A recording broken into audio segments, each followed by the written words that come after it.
എല്ലാവർക്കും നമസ്കാരം. നമ്മുടെ പുതിയൊരു വീഡിയോയിലേക്ക് വീണ്ടും സ്വാഗതം. ഇന്ന് 5ാം ക്ലാസ്സിലെ മലയാളം പാഠപുസ്തകത്തിലെ അന്നവിചാരം മുന്നവിചാരം എന്ന കഥയാണ് നമ്മൾ പറയുന്നത്. അപ്പം നമുക്ക് നോക്കിയാലോ. അന്നവിചാരം മുന്നവിചാരം എന്ന പഴമൊഴി കേൾക്കാത്തവർ കാണുകയില്ല. ഈ പഴഞ്ചൊല്ല് തീറ്റപ്രിയരെ കുറിച്ചാണെന്നാണ് നമ്മൾ വിചാരിക്കുന്നത്. പൂർണ്ണമായും അത് ശരിയല്ല. ഭക്ഷണത്തിൻ്റെ മഹത്വത്തെയാണ് ആ പഴഞ്ചൊല്ല് അർത്ഥമാക്കുന്നത്. അന്നം ദൈവമാണെന്നാണ് ഉപനിഷത്ത് വ്യക്തമാക്കുന്നത്. ഭക്ഷണം ശരീരത്തെ പോഷിപ്പിക്കാനുള്ള പ്രധാന വസ്തുവാണ്. ആഹാരം ഔഷധമാണ്. ഭക്ഷണം ശരീരത്തിന് ഓജസ് നൽകുന്ന പ്രധാന ഘടകമായി മാറുന്നതും അതുകൊണ്ടാണ്. ഏത് കർമ്മം നടക്കണമെങ്കിലും അതിന് വേണ്ടത് ആരോഗ്യമുള്ള ശരീരമാണ്. അങ്ങനെയാണ് ശരീരമാദ്യം ഖലു ധർമ്മസാധനം എന്ന ആപ്തവാക്യം ജനിച്ചത്. ശുദ്ധവും വിഷം കലരാത്തതുമായ ഭക്ഷണമാണ് ഏതൊരു വ്യക്തിയുടെയും, ഏതൊരു വീടിൻ്റെയും, ഏതൊരു നാടിൻ്റെയും പ്രഥമവും പ്രധാനവുമായ ആവശ്യം. ഭക്ഷണത്തിന് പ്രധാനമായും വേണ്ടതെന്താണ്? ചോദിക്കാൻ എന്തിരിക്കുന്നു? കൃഷിയാണ് നല്ല ഭക്ഷണം ഉണ്ടാകേണ്ടതിൻ്റെ അടിസ്ഥാനം. ഞാറുറച്ചാൽ ചോറുറച്ചു. പത്തിരട്ടിച്ച കച്ചവടത്തേക്കാൾ വിത്തിരട്ടിച്ച കൃഷി നല്ലു. കാലത്തിൽ വിതച്ചാൽ കതിർ നിറയും, കതിർ നിറഞ്ഞാൽ വയർ നിറയും തുടങ്ങി നിരവധി ചൊല്ലുകൾ ഭക്ഷണവും കൃഷിയുമായുള്ള ബന്ധത്തെയാണ് കാണിക്കുന്നത്. നെല്ല് വിളഞ്ഞു കിടക്കുന്ന നെൽപ്പാടം കണ്ടിട്ടുണ്ടോ? പുതിയ തലമുറയിലെ കൂട്ടുകാരോട് ചോദിച്ചാൽ ഉത്തരം എന്താവും? ഞങ്ങൾ സിനിമയിൽ കണ്ടിട്ടുണ്ട് എന്നാവും. കേരളീയരായ നമ്മുടെ പ്രധാന ഭക്ഷണം നെല്ലരി കൊണ്ടുള്ള വിഭവങ്ങൾ തന്നെ.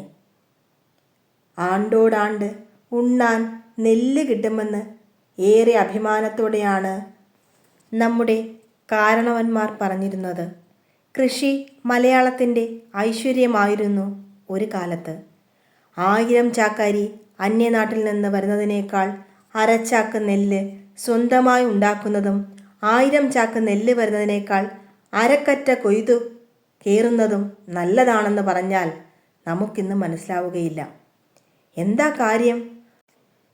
അധ്വാനിച്ച് കൃഷി ചെയ്ത് ഋതുഭേദങ്ങൾക്കനുസരിച്ച് ഭക്ഷണം കഴിച്ചിരുന്ന മലയാളിയുടെ ശീലം തന്നെ അവൻ മാറ്റി. കൃഷി അന്യമാക്കപ്പെട്ട മലയാളി പുതിയ ശീലങ്ങൾ കൈവരിച്ചപ്പോൾ എന്താണ് അവന് ലഭിച്ചത്? പുതിയ പുതിയ കുറേ രോഗങ്ങൾ അവനുണ്ടായി. മലയാളിയുടെ ജീവിതശൈലീ രോഗങ്ങൾക്കെല്ലാം കാരണം അവൻ്റെ ഭക്ഷണം തന്നെയാണെന്ന് ശാസ്ത്രജ്ഞർ പറഞ്ഞു കഴിഞ്ഞു. വിവിധ രോഗങ്ങൾ തനിക്കുണ്ടെന്ന് പറയുന്നതിൽ ഓരോ മലയാളിയും അന്തസ്സ് കാണുന്നു. ഇന്ന് പത്തായം പെറുന്നില്ല, ചക്കി കുത്തുന്നില്ല, അമ്മ വെക്കുന്നുമില്ല. വെച്ചുണ്ടാക്കാൻ മടിയും ചായയും പലഹാരവും മാത്രമല്ല, ചോറും കറിയും കൂടി പുറത്തുനിന്ന് വാങ്ങി തീന്മേശ ഒരുക്കുന്ന സംസ്കാരം കടന്നു കയറിയതാണ് മാറാ രോഗങ്ങൾക്ക് കാരണമെന്ന് മലയാളി മനസ്സിലാക്കി തുടങ്ങിയിരിക്കുന്നു. ഭക്ഷണ സാധനങ്ങൾ വീട്ടിൽ പാകം ചെയ്യുമ്പോൾ മാത്രമേ നമ്മുടെ ആരോഗ്യം സംരക്ഷിക്കപ്പെടുകയുള്ളൂ എന്ന് ഇനിയെങ്കിലും നാം അറിയണം. ആഹാരം ഏറ്റവും വലിയ ഔഷധം എന്ന് നമ്മുടെ കാരണവന്മാർ മുന്നേ അറിഞ്ഞിരുന്നു.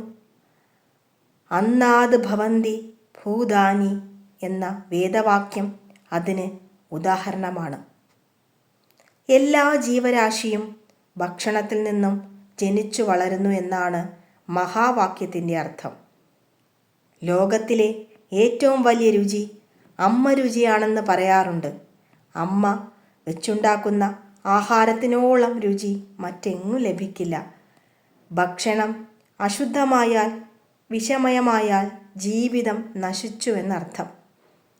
വായ്ക്ക് അമിത രുചി വയറ്റിന് ശീലക്കേട് എന്ന് പഴമൊഴിയുടെ അർത്ഥം മറ്റൊന്നല്ല. ഇന്ന് നാം ഭക്ഷിക്കുന്ന ഭക്ഷണം പോഷകസമൃദ്ധവും ഔഷധമൂല്യമുള്ളതാണെന്ന് പറയാൻ പറ്റുമോ? രാസവസ്തുക്കളുടെ സ്പർശനമില്ലാത്ത എന്തെങ്കിലും ഒരു വസ്തു നമുക്കിന്ന് വാങ്ങാൻ ലഭിക്കുമോ? പച്ചക്കറികളിൽ, പല വ്യഞ്ജനത്തിൽ, മത്സ്യത്തിൽ എന്നു വേണ്ട കൊച്ചു കുഞ്ഞുങ്ങൾക്ക് നൽകുന്ന പാലിൽ പോലും എന്തെല്ലാം രാസവസ്തുക്കളാണ് കലർത്തിയിരിക്കുന്നത്. അപ്പോൾ നമുക്ക് അന്നം ഔഷധമാണെന്ന് പറയാൻ കഴിയുകയില്ല. പ്രകൃതിയുടെ തനിമയിൽ, മണ്ണിൻ്റെ ഉർവരതയിൽ വിളയിച്ചെടുത്തിരിക്കുന്ന ഭക്ഷണ സാധനങ്ങൾ മൺകലത്തിൽ പാകപ്പെടുത്തി കഴിച്ചിരുന്ന പരമ്പരാഗത രീതി ഇന്നില്ല. നമ്മുടെ നിത്യജീവിതം മൊത്തമായും ചില്ലറയായും ചെറുതും വലുതുമായ യന്ത്രങ്ങൾക്ക് സമർപ്പിച്ചിരിക്കുകയാണ്. ശാരീരിക വ്യായാമത്തിന് ഹെൽത്ത് ക്ലബ്ബുകളിൽ ചെലവഴിക്കുന്ന സമയം നമ്മൾ കഴിയുന്നത്ര അധ്വാനിച്ചാൽ അന്യം നിന്നുകൊണ്ടിരിക്കുന്ന കൃഷിയെ തിരിച്ചു കൊണ്ടുവരാൻ ആവുകയില്ലേ? മലയാളി മാറാരോഗങ്ങളിൽ നിന്ന് മാറണമെങ്കിൽ ആഹാരം ഔഷധമാക്കണം. ആഹാരം ഔഷധമാകണമെങ്കിൽ കൃഷി തുടങ്ങണം. നമുക്ക് വേണ്ടത് നാം വിളയിച്ചെടുത്താൽ വില കൂടിയ മരുന്ന് കഴിക്കാതിരിക്കാം. വലിയ ശസ്ത്രക്രിയകൾ ഒഴിവാക്കാം. ഓർക്കുക, നല്ല ഭക്ഷണമാണ് ഏറ്റവും വലിയ ഔഷധം. ഓർക്കുക, നല്ല ഭക്ഷണമാണ് ഏറ്റവും വലിയ ഔഷധം എന്ന് ഒരിക്കൽ കൂടി ഓർമ്മിപ്പിച്ചുകൊണ്ട് ഈ കഥ ഇവിടെ നിർത്തുകയാണ്. എല്ലാ കൂട്ടുകാർക്കും മനസ്സിലായെന്ന് കരുതുന്നു. നന്ദി.